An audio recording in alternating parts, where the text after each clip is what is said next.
Pendidikan di Indonesia masih menyimpan segudang permasalahan yang belum terselesaikan oleh pemerintah. Daratan yang menjorok ke lautan disebut Apa? gempa bumi. Salah, terima kasih. Mari kita cari obat. Kena cari obat.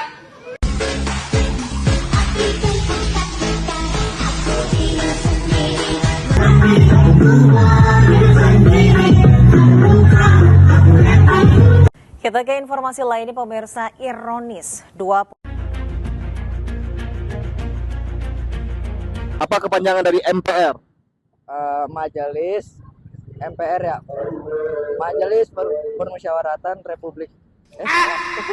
Berapa hasil dari 60 dikali 60? Angkat tangan. Tahu? Enggak. Iya.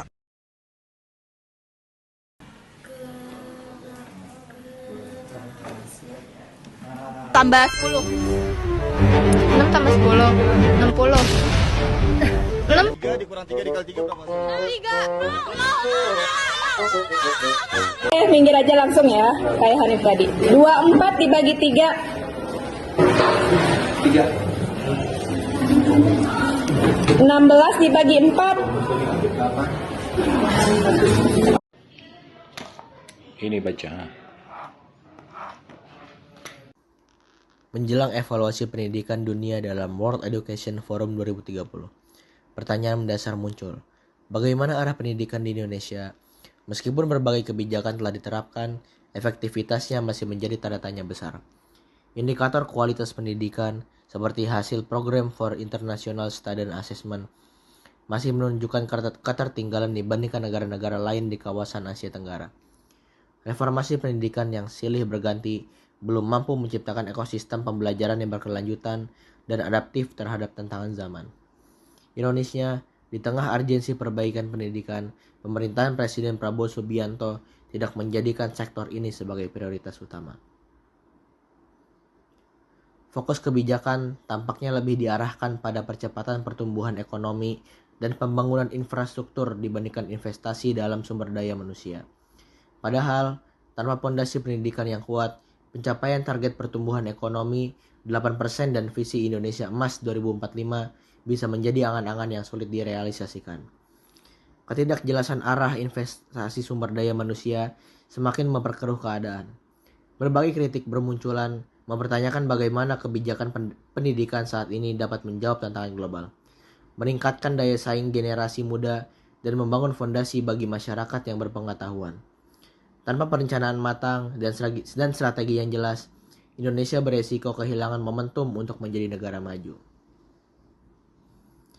Salah satu tantangan terbesar dalam dunia pendidikan adalah ketidakkonsistenan kebijakan. Sejak era reformasi, berbagai program pendidikan telah diluncurkan. Mulai dari kurikulum berbasis kompetensi, kurikulum 2013, hingga kurikulum merdeka. Sayangnya, setiap pergantian menteri membawa perubahan yang seringkali tidak terintegrasi dengan kebijakan sebelumnya. Akibatnya, ekosistem pendidikan menjadi tidak stabil, membebani tenaga pendidik, dan membingungkan peserta didik serta orang tua. Ketidakkonsistenan ini juga terlihat dalam implementasi kebijakan yang seringkali tidak ditunjang kesiapan infrastruktur dan sumber daya.